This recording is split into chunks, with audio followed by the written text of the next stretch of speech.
Ganito po kasi, boss. Bigla-bigla po kasi kaming nagkakasakit. O kaya naman ay mababagsakan ng kung ano-ano. Akala nyo hindi ko kayo gagantihan sa ginawa nyo sa tirahan namin? Dahil sa inyo ang asawa ko ay nasaktan! Kaibigan, narinig ko ang sinabi mo kanina. Anong kaibigan? Hindi kita kaibigan at hindi kita kilala. Hindi natin kailangan mag-away. Lahat ng bagay na dadaan sa magandang usapan. Hala, Tay, bakit bigla na lang umulan? Ganito talaga anak, sa bundok pa bago-bago. Tara, silong muna tayo doon. Ikaw pala yung hawak ng babae kanina. Kasama ka pala niyang taong sumira ng tahanan namin. Mga amo ko sila. Kung ganun, ikaw ang una kong parurusahan para maramdaman nila ang sakit na naramdaman ko. Etong para sa'yo, tanggapin mo!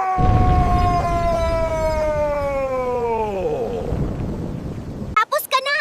Ako naman!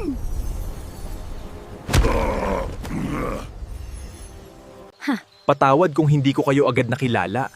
Pero anong ginagawa nyo sa lupa, di ba? Dapat kayo ay nasa itaas lamang. Hala, Tay, si Eve pala nawala. Saan na kaya siya pumunta? Takot pa naman ng mga pusa sa ulan. Ano ba tong nangyayari, Tay? Tignan mo, ngayon naman biglang init. Normal pa ba ito? Kaya nga anak Wala lang. Gusto ko lang dito dahil malaya ako at masasarap ang pagkain. Ganun po ba? Alam ko po may kakayahan kayo magpagaling. Sana po ay matulungan ninyo ang asawa ko. Yun nga ang sasabihin ko sa'yo kanina kaso mainit ang ulo mo. Hays, tara na nga. Ito ang asawa ko. Nabagsakan ng puno ang likod niya, kaya nahihirapan siyang tumayo at maglakad. Mahal ko, sino yan?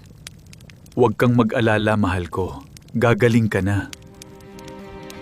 Patawad kung nasaktan ka habang ginagawa ang bahay ng amo ko. Sana ay hindi kayo magtanim ng galit sa kanila. Pagagalingin na kita.